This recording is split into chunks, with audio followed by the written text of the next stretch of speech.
जैसा कि मैंने आपको पिछली कड़ी में बताया था कि कुछ आत्माओं को ये इजाज़त भी मिलती है कि वो मृत्यु के बाद भी अपने प्रियजनों के समक्ष जैसे वो तब थे जब वो शरीर में थे उस रूप में अपने होने का आभास उन्हें कराएं।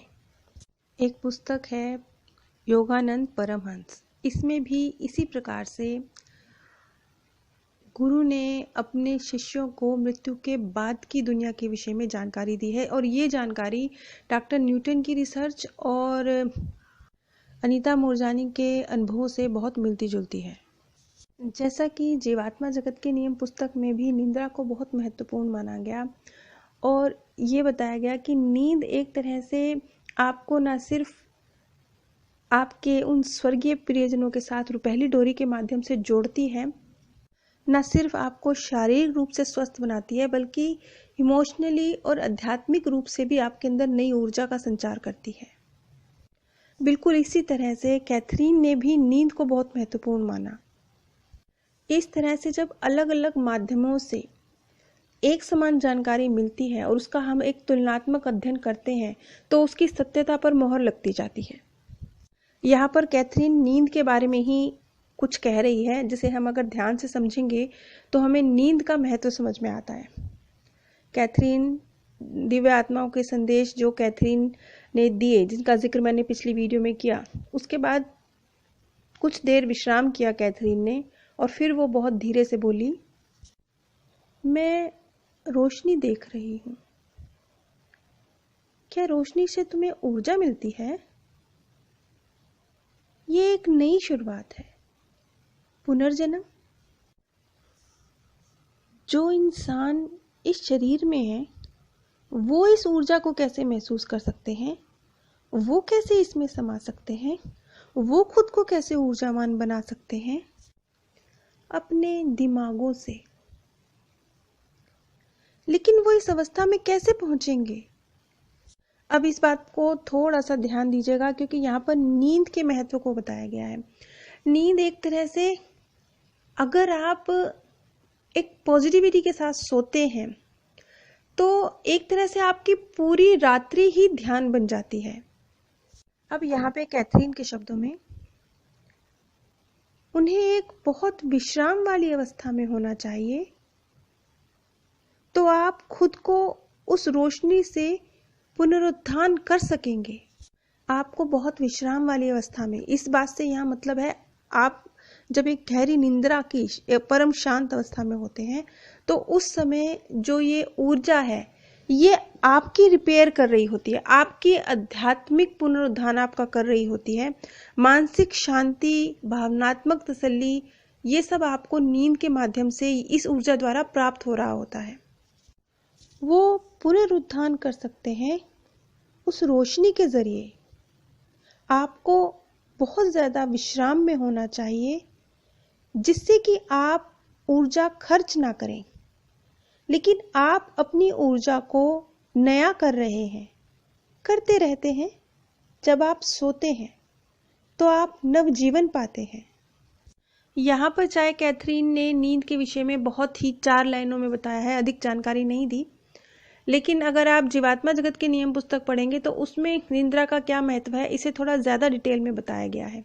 और सिर्फ इतना ही नहीं, उस समय पर हम रुपहली डोरी के माध्यम से अपने स्वर्गीय प्रियजनों से भी मिलते हैं।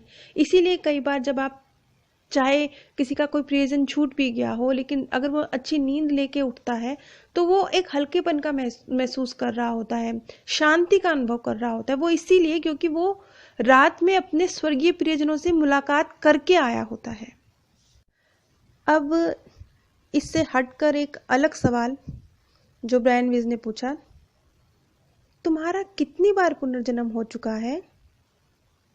क्या वो सभी इसी परिवेश में हुए, इसी धरती पर, या कहीं और? नहीं, सभी यहां नहीं हुए। तो फिर वो दूसरे धरातल कौन से हैं, दूसरे स्थान कौन से हैं? क्या तुम वहां जाती हो? यहाँ ब्रायन वीज कुदेरना चाह रहे थे कि अगर कैथरीन के सारे जन्म सिर्फ इसी धरती पर नहीं हुए हैं, कहीं और भी हुए हैं, तो कहाँ? लेकिन इस विषय में कैथरीन ने अधिक कुछ नहीं बताया। उसने सिर्फ ये कहा मुझे यहाँ जो करना था वो काम अभी पूरे नहीं हुए हैं।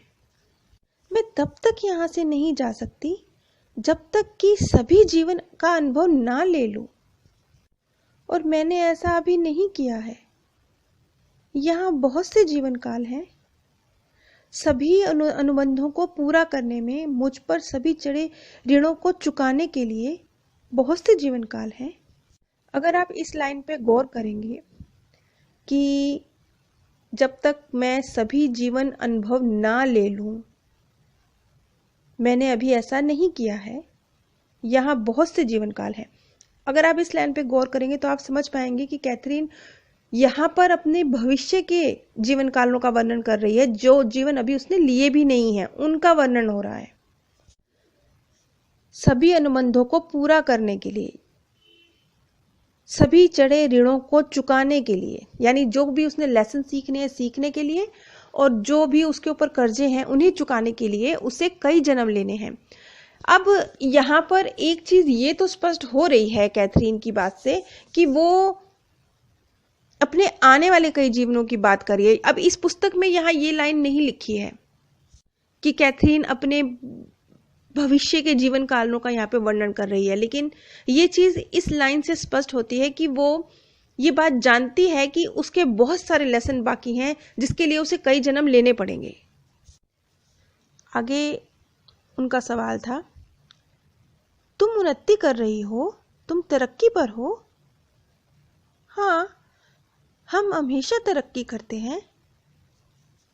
धरती पर तुमने कितने जीवन काल गुजारे हैं? 86। क्या वो सब तुम्हें याद है? हाँ, मुझे हैं, लेकिन तभी जब मुझे उन्हें याद करना जरूरी होता है। अब ये तो हम जानते ही हैं कि कैथरीन एक स्पेशल केस है जो इतनी आसानी से अपने इतने सारे पूर्व जन्मों को याद कर पा रही है, लेकिन जो 86 पुनर्जन्मों का जिक्र वो कर रही है, उन सभी 86 पुनर्जन्मों में वो गई नहीं है। उसने वो सारे जन्मों का एक्सपीरियंस नहीं लिया। उसने सिर्फ 10 या 12 जन्मों का ही एक्सपीरियंस लिया, और बाद में जब उसे रिग्रेस करने की कोशिश की गई तो वो बार बार उन्हीं 10-12 जन्मों में ही चक्कर काट रही थी। वो अपने 86 बर्थ में नहीं गई। वो क्यों नहीं गई? क्योंकि ये चीज स्पष्ट थी कि बाकी के जो लगभग 74-75 जीवन काल थे उनको याद करने की उसे इस जीवन में कोई जरूरत नहीं थी। उसका अवचेतन मन उसे सिर्फ वहां तक लेकर जा रहा था जहां तक उसका आज का जीवन कनेक्टेड था और जिससे उसको आज लाभ हो सकता था, और वो उसके 10-12 जीवन काल ही थे। पूरे 86 जीवन कालों में उसका अवचेतन मन उसे लेकर नहीं गया।